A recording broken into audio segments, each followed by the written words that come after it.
الحمد لله رب العالمين الرحمن الرحيم. You have? Please feel free. No, not really. But Do you guys know much about Islam already, or? no, the thing is, I can't really ask you questions because I don't know anything. I have a quick question. Oh, okay, he does. Go ahead. Where can you describe to me what like the afterlife is like? Excellent, good question. So, this life is only a stage in a series of stages of your life, right? Series of stages. Yes. Okay. For example, as a Muslim belief, we believe before all of this you were a spirit, a ruh, right? A soul, right? Then you came in the womb of the mother, right? Which this is a state that we know about from, we can see pregnancies and all that. And that's a very different life, right? Like your existence is different from right now. You don't eat the same, you have an umbilical cord, you don't talk to people, you don't interact like that, right? You are now in the womb of the mother. That life is about 9 months. And then you die from that life, you come to a whole new existence, right? Which you didn't know about. Like in the womb of the mother, the child doesn't know there's a world and streets and cars and drones and planes and all this stuff, right? Yeah. Everything else that you see now is new, right? A new existence comes, right? This is the life of this earth. From this life, you will die. No matter how long you live, you can live 100 years, 200 years, you will die. You'll go into the life of the grave. It's called barzakh. Islamically, we call it barzakh life, right? This is a whole new existence now. You will not be the way you are. Your body will deteriorate, but your ruh, your soul will be there. Then you will be raised on the day of judgment with a new body. Right? Now this is another life, it's the akhirah, the hereafter, and that is an everlasting life. And you will stand for your account, for your deeds in front of Allah, in front of your God, in front of the Creator, right?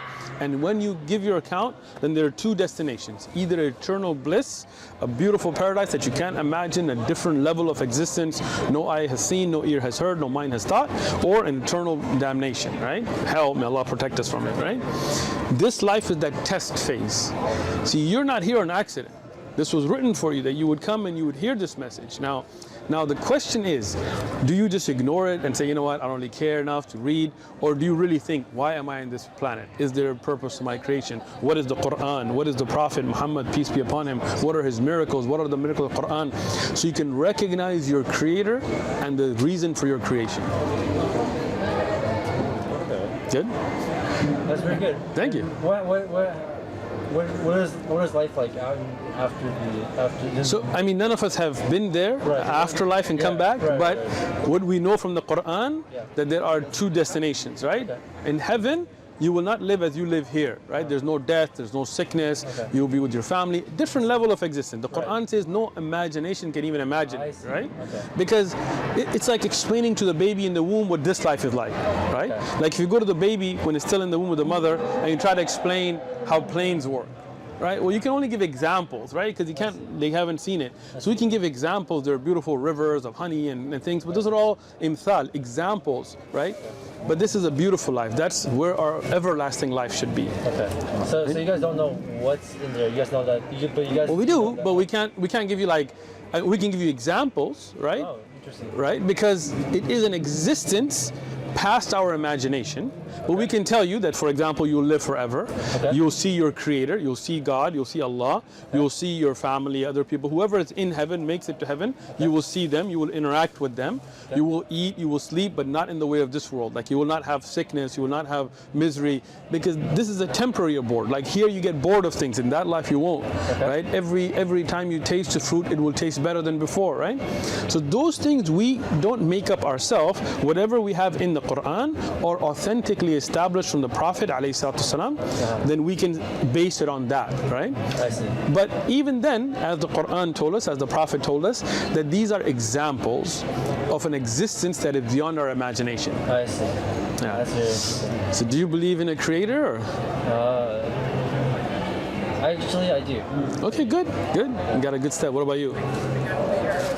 Well, for me, religion's a bit. Well, I didn't ask about religion. I just asked you, do you believe in a Creator? Well, the thing is, I don't know. You're not sure, huh? Yeah. He knows. Good. What about you? Third man out.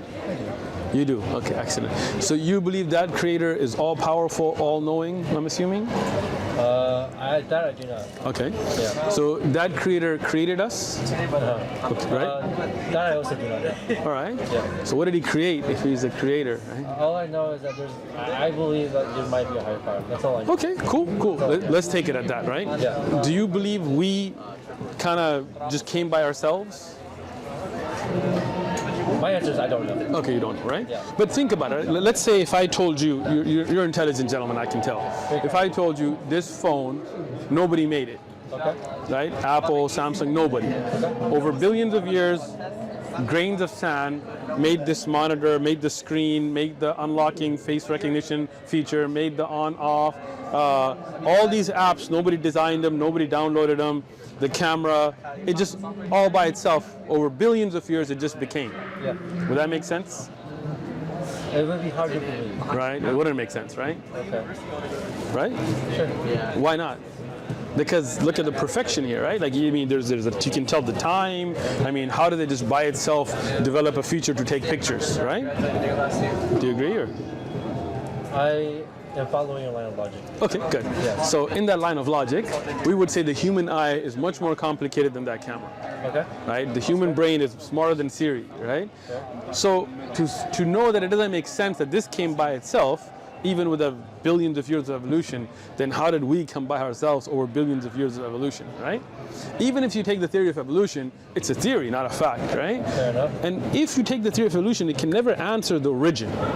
Like even the origin of man, Sure. right? Because you know the minimum gene concept. Even if you had a single cell organism, it had to have had a minimum set of genes to function. Well, how did that come to be by itself, right? So that's why I think it is logical that there is a creator that created us. Us being here is a sign of that. Right? The intelligent design in the human body, the intelligent design in the universe, in the balance that we live in, shows that there is a creator, right? And you guys go to school, or Yes. where do you go to school? UCSD? UCSD. I knew it, because you had good grades, right? All right, so at UCSD, what are you majoring in? Psychology. How about you? Electrical engineering. Oh, nice, IE. Art, nice, man, that's a fun one. So in electrical engineering, let's say you invent something new. Like you design a new phone, unlike any Apple or Samsung, and this new phone, when you look into it, you can put your finger through it and touch somebody, just an example, right? Yeah. Right? Amazing new invention, but obviously it has some things that can destroy it. Like let's say water, like the old iPhones, if it got close to water, it would get destroyed, right? So when you would make that very beautiful, complicated new device, wouldn't you give that with some instructions, right? So if we have a creator, and you do believe there is a creator, some universal power, right? Wouldn't it make sense that that intelligent creator would give us some instructions to live by? Just like you would, and I'm sure the creator would be more intelligent than you, right? Yeah. Otherwise, imagine with no guidance, where is morality? What's right from wrong, right? Is euthanasia morally correct or not? Is pedophilia correct or not? Is incest correct or not? If we have no guidance, then it's just people's own ideas, right? So that great creator, knowing us better than we know ourselves, just like if you invented something, that great creator sent us guidance. Those are in the form of prophets, like Abraham and Moses and Jesus and Muhammad, peace and blessings be upon them. They are in the form of holy books, like the Injil that was revealed to Jesus, the Torah to Moses, the Zabur to David, and the Quran to the Prophet Muhammad, peace and blessings be upon all of them. We as Muslims, we believe in all of them. We don't disregard any of them. We don't disrespect any of them. We love them. We believe they all brought the same message. But as you know, people changed up that message, right? People like King James, like if you look at a Bible today, most Bibles, you will see it's still King James version. But who's King James? You know, why are we reading his version of the Bible, right? Why did he make a composition? And what kind of a moral person was he? You can look him up when you go home, right? If you look at that, many of these books that we are in the Bible today are from unknown authors, right? This is a study Bible, right? And if you go under the chapter called Hebrews, the Christians, professor, whatever you want to call him, he says the author of Hebrews is unknown, right? Even under Mark, he says Mark never heard the Lord nor a company, never met Jesus, right? So these are not the true teachings of Jesus, these are what people wrote in Koine Greek later and attributed to the disciples, the gospel according to Matthew and so on. But the Quran is the words of Allah, directly revealed to the Prophet, peace and blessings be, not the words of the Prophet Muhammad, peace and blessings be upon him, not that of the companions, but the words of the Creator, right? Do you have a Quran? You do? No, but it says that you guys give out free Quran. Yes, that's a Spanish one. Do you have any more English? I don't think we have any more English. Can you check? Anybody have any more of the English? No? I think we're out. But you guys go to UCSD, right? So you're in San Diego. You can come by Majd al-Ribat. That's the mosque. Let me give you... here's the address. We'll get you one. All right. Thank you. Any other questions you guys have? No. There's No, I think that should be it for me. couple of basics. Maybe you can... Yeah. Oh, you got them already. You good, yeah. Cool. All right. If you have any other questions, let us know. All right. Thank you. All right. Thank you so much. Thank you so much. Have a great day. It's Spanish. Go for it. Go for it, please. If they speak Spanish, take them for them as well. Thank you. Alhamdulillah, we ran out.